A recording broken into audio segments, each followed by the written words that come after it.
All the way back in December, I sent an email to Blackmagic Design asking them to send out a really expensive cinema camera to a filmmaker with no audience and no reputation. And for some reason, they said yes. They listened to what I had to say, and they were very gracious, and I'm very grateful for that. I've spent all of 2023 reviewing their cameras one by one, which I've had the absolute time of my life doing. Today, I'm reviewing the last camera in the lineup, at least before the arrival of the new full-frame cinema camera 6K. The ecosystem is already super dense. If you're shooting high-end motion picture, you want the most resolution, the most color quality possible, you're gonna go with the Ursa 12K. If you want more versatility, more codec options, you have the 4.6K G2. If you're doing broadcast work as well as cinematic work, you can do the broadcast G2. If you wanna save some money from there, or you want a smaller footprint, you can do the 6K Pro. If you want an even smaller footprint and save even more money but still have a great image, there's the Pocket 4K. The last camera in the lineup caused a lot of buzz when it was announced, but recently has been overshadowed by the 6K Pro and especially with the new full-frame 6K model. And that is the 6K G2, which is actually, I think, one of my favorites in the entire ecosystem. I think it's the most Blackmagic-y camera Blackmagic makes. If the Power Alley is creating professional products that come in at a price point lower than the competition, this camera stands very tall, but we should talk about why.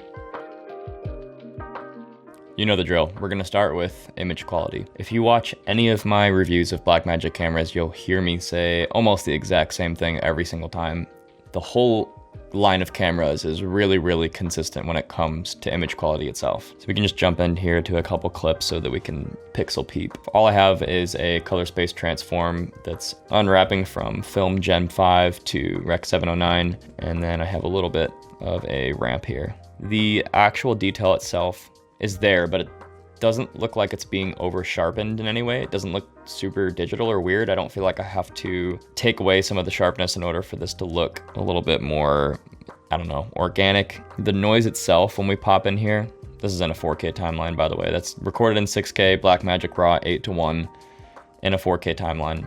There is a little bit of noise here. I believe this was captured in, yeah, so we're at the native ISO 400. The noise is present. It's more of a texture. It's not really overpowering. It doesn't make its presence known, but when you pixel peep like this, you can kind of pop in and see the noise itself. I've done almost nothing to this shot. Like most Blackmagic cameras, you kind of pop it in, do a color space transform, maybe mess with your gamma a little bit, and you have a pretty good looking shot right off the bat. There's nothing that I would really fix here. It's just great image quality right out of the gate. Here's the queen herself. So this was recorded at 4000 ISO. So we can see a little bit more noise here. I don't know, I think it just adds a little bit of texture. On certain occasions, I might even record like this intentionally to get a little bit of that texture. I think this looks absolutely fantastic for 4000 ISO. It looks super clean, nothing weird's going on.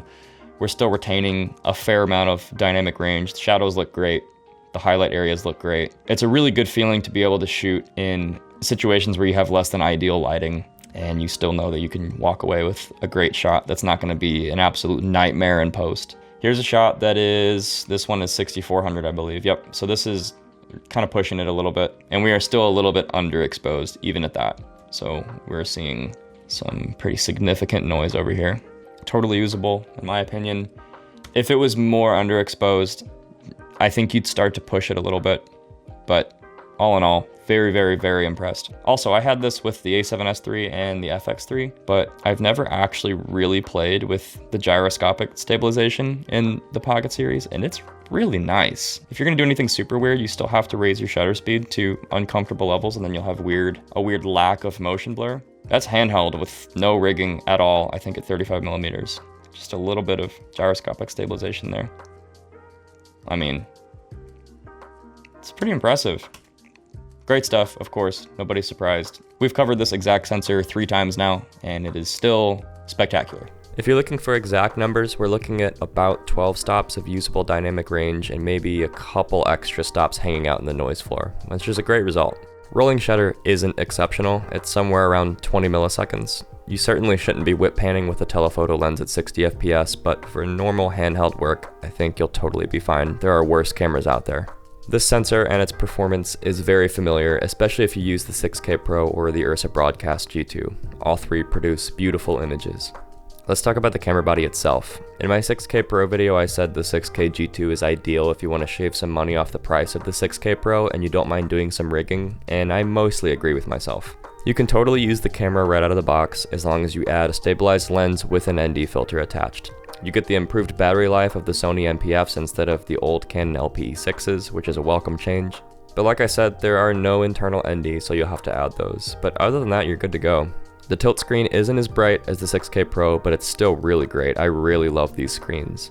Also, in case if you're wondering, you can add the optional EVF that the 6K Pro has. I do, however, still believe the 6K G2 thrives when it's rigged up. So let's put on a base plate with 15mm rails and a gold mount plate on the back. I mean, even that right there is kind of nice. You can still tilt the monitor just a little bit. We'll go ahead and put our battery on. This is a 158 watt-hour gold mount battery, which should charge this thing for a ridiculous amount of time. Next thing we're gonna do is add an ND filter. We're definitely gonna need that. I will be using the Tilta Mirage, so let's screw on the adapter onto the front of our Sigma 18 to 35. And put the matte box right on. This is already looking great. It's nice and heavy. Now we have an ND filter. The only thing is that it's a little bit hard to see the screen now, and you're probably gonna want an external monitor, so we're gonna do that. This is a 7-inch Blackmagic Video Assist 12G that we're gonna go ahead and put on. Make sure we have batteries on the back, and then we can run our HDMI cord. This one's from Condor Blue. You certainly won't be able to pocket this cinema camera, but now you have a really bright, sharp screen right in your face. You have battery life for an entire day and enough weight to smooth out micro jitter if you're working the camera handheld. And of course, you have an ND filter added to the front of it now.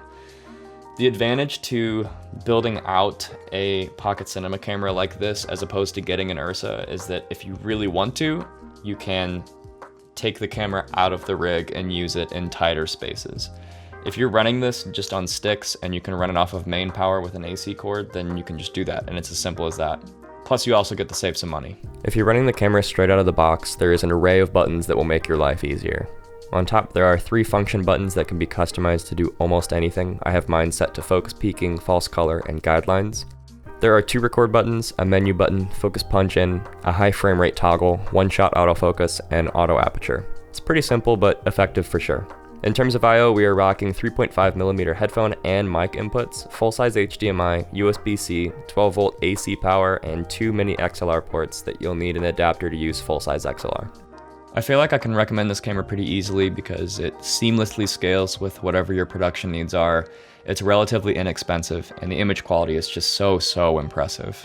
It actually has a lot in common with the new Cinema Camera 6K, except for different card slots, different codec options, an optical low-pass filter, the sensor size, and $1,000. With this thing regularly being on sale for $1,600, I would probably rather spring for this than even a Pocket 4K, because you're upgrading to the new tilt screen, better battery life, higher resolution options, and a native Super 35 sensor.